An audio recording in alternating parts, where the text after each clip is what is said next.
pemirsa, Anda masih bersama kami dalam Kominfo Newsroom. Pemirsa, pemerintah Provinsi Sulawesi Tengah terus melakukan persiapan dalam rangka pencanangan Negeri 1000 Megalit pada Oktober 2023 mendatang di Kabupaten Poso. Pencanangan Sulawesi Tengah Negeri 1000 Megalit tersebut memang merupakan bagian dari komitmen pemerintah provinsi dalam melestarikan dan juga mengembangkan budaya daerah serta untuk mempromosikan pariwisata. Dan memang kegiatan ini diharapkan akan memberi dampak kepada kemajuan daerah dan tentunya pemberdayaan kepada masyarakat. Kita akan membahasnya hari ini, pemirsa, bersama dengan Kepala Dinas Kominfo Provinsi Sulawesi Tengah, Bapak Sudaryono Lamangkona. Selamat malam, Pak Sudaryono. Selamat malam, Mbak Bilkis. Baik Pak, mengenai pencanangan Negeri 1000 Megalit begitu di Provinsi Sulawesi Tengah yang akan dicanangkan pada Oktober mendatang. Apa kiranya urgensi dan juga yang melatar belakangi Negeri 1000 Megalit di Sulawesi Tengah ini menjadi urgent begitu Pak? Seperti apa gambarannya? Ya. Memang megalit di Sulawesi Tengah ini sangat penting untuk diangkat ke permukaan, ke pentas nasional, bahkan ke pentas dunia. Karena keberadaan megalit ini menurut hasil beberapa penelitian yang mengatakan bahwa usia megalit itu yang berada di Sulawesi Tengah itu diperkirakan berusia antara 2000 sampai 3000 tahun sebelum Masehi. Maka kesimpulan sementara dari para peneliti arkeolog di dalam sebaran-sebaran informasi dan tulisan mengatakan bahwa megalit di Sulawesi Tengah itu adalah megalit yang tertua di Indonesia, bahkan di dunia gitu. Nah, ini yang kemudian mendorong pemerintah Provinsi Sulawesi Tengah melalui Bapak Gubernur, Bapak Haji Rusdi Mastura mau melaksanakan pencanangan Sulawesi Tengah Negeri 1000 Megalit gitu. Gitu, Mbak.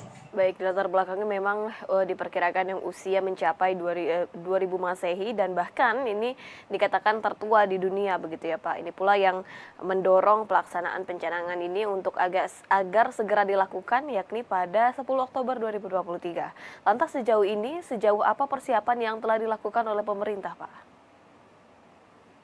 Baik, persiapan-persiapan yang kami sudah lakukan yaitu kunjungan di lapangan untuk mempersiapkan tempat pencanangan itu di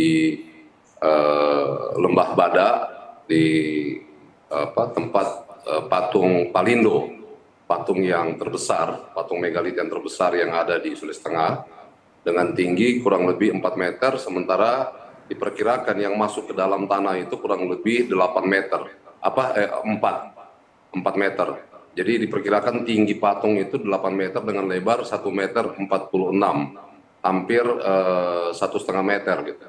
Nah, disitulah nanti tempat pencanangan dan kemudian hal-hal lain yang sudah dilakukan adalah persiapan untuk melakukan koordinasi dengan pemerintah setempat, pemerintah Kabupaten Poso, pemerintah kecamatan dan pemerintah desa di tempat pencanangan, serta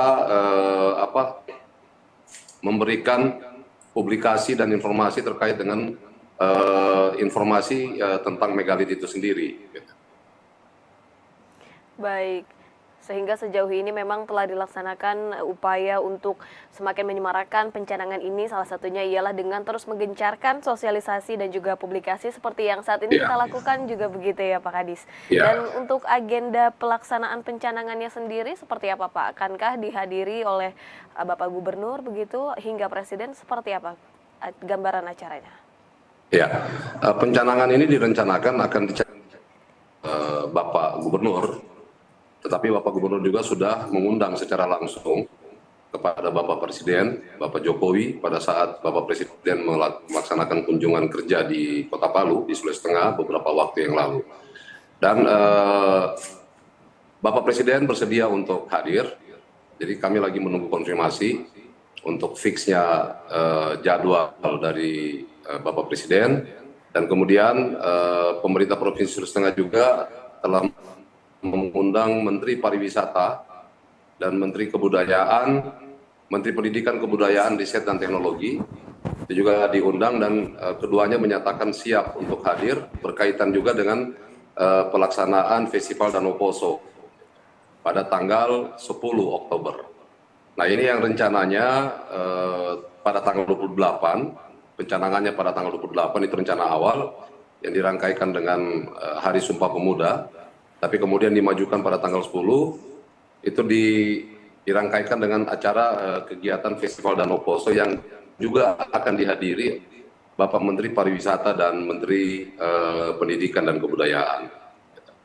Baik, Begitu, Mbak. sehingga perlahan memang beragam agenda ini terus digalakan oleh Pemprov Sulawesi Tengah begitu ya Pak, untuk menghidupkan kembali ragam kegiatan di sana, sehingga diharapkan memang perekonomian di sekitar sana ini terus bergerak begitu ya Pak. Baik Pak Sudaryano, lantas apa target selanjutnya setelah dilakukan nanti pencanangan 1000 megalit? Apa target setelah itu Pak? Ya, baik. Untuk target jangka pendek, itu nantinya pemerintah provinsi akan melaksanakan seminar nasional terkait dengan megalit dengan menghadirkan pembicara-pembicara dari unsur pemerintah, akademis, para peneliti, arkeolog, dan lain sebagainya. Gitu. Nah tujuannya apa? Untuk mengumpulkan cerita dan catatan-catatan yang saat ini masih tersebar, dan kemudian ini akan disatukan sehingga menjadi sebuah cerita utuh. Nah setelah seminar nasional itu akan dilaksanakan seminar internasional. Tujuannya adalah untuk segera mendapatkan, jadi keberadaan situs-situs megalit yang ada di Sulawesi Tengah ini segera mendapatkan pengakuan dan penetapan sebagai situs cagar budaya dunia, pengakuan dari UNESCO. Nah itu target-target ke depan setelah pelaksanaan pencanangan ini. Dan selanjutnya Mbak, untuk kepentingan daerah sendiri, harapan Bapak Gubernur, harapan pemerintah Provinsi Sulawesi Tengah, pasca pencanangan ini kawasan megalit itu menjadi daerah tujuan wisata, baik itu wisata nasional maupun wisata mancanegara dan wisata minat khusus terkait dengan penelitian-penelitian dari arkeolog untuk mendapatkan data dan kemudian kepastian soal keberadaan dari megalit itu sendiri. Saya kira itu, Mbak. Baik, setelah nantinya dilakukan pencanangan, kemudian akan dilakukan seperti seminar begitu ya Pak, untuk terus menginformasikan kepada masyarakat bahwa memang Provinsi Sulawesi Tengah ini adalah memiliki 1000 megalit yang kemudian diharapkan dapat segera mendapat penetapan sebagai cagar budaya dan juga menjadi tempat destinasi wisata begitu untuk berikutnya, untuk mengundang masyarakat baik dari Provinsi Sulawesi Tengah itu sendiri maupun dari luar Provinsi Sulawesi Tengah. Lantas seperti apa Pak dampak yang diharapkan dengan adanya pencanangan 1000 megalit ini, baik untuk masyarakat sekitar dan untuk tempat wisata itu sendiri nantinya? Iya, secara ekonomi dampak yang kita harapkan itu adalah tentu adanya peningkatan ekonomi, khususnya pendapatan daerah dari sektor pariwisataan, dan kemudian masyarakat di sekitar tempat sebaran patung-patung megalit tersebut atau benda-benda megalit tersebut itu mendapatkan keuntungan secara ekonomi. Nah, yang uniknya Mbak, bahwa di tiga lembah yang ada di Kabupaten Poso itu yang terdiri dari Lembah Badak, Lembah Behoa, dan Lembah Pokeruhua atau Lembah Napu, itu mereka masyarakatnya masih memelihara tradisi untuk pembuatan baju dari kulit kayu yang hingga ini sampai saat ini masih bertahan. Nah harapan kita pengembangan usaha kreatif yang ada di masyarakat yang ada di sekitar kawasan megalit ini bisa terbangun dan kemudian bisa menjadi jualan-jualan terkait dengan dukungan, daya dukung untuk kepariwisataan.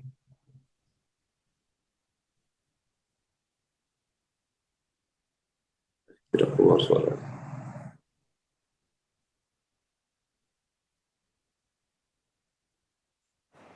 Baik, memang ini juga sebagai ajang unjuk diri begitu ya Pak, untuk lebih mengenalkan UMKM baik kepada masyarakat luas bahwa memang Provinsi Sulawesi Tengah ini memiliki produk untuk bisa dijual belikan dan juga nantinya diharapkan bisa mendapatkan keuntungan untuk ekonomi masyarakat sekitar. Kami juga mendapat informasi Pak Sudaryano bahwa terjadi pemindahan lokasi untuk pencanangan begitu Pak. Yang tadinya sebelumnya di Lembah Napu kini menjadi Lembah Badak. Mengapa demikian?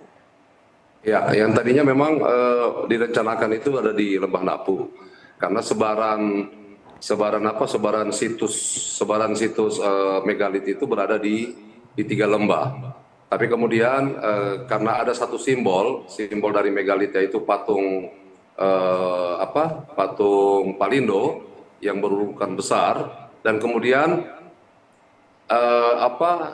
lokasi tempat keberadaan patung Palindo itu berdekatan dengan tempat pelaksanaan Festival Danau Poso. Gitu. Maka ini disatukan pada rangkaian kegiatan di hari yang sama, di tanggal yang sama, untuk sebenarnya itu karena untuk memudahkan kunjungan para pejabat negara seperti Bapak Presiden dan beberapa menteri yang nantinya akan hadir di dalam proses pencanaan itu, Mbak.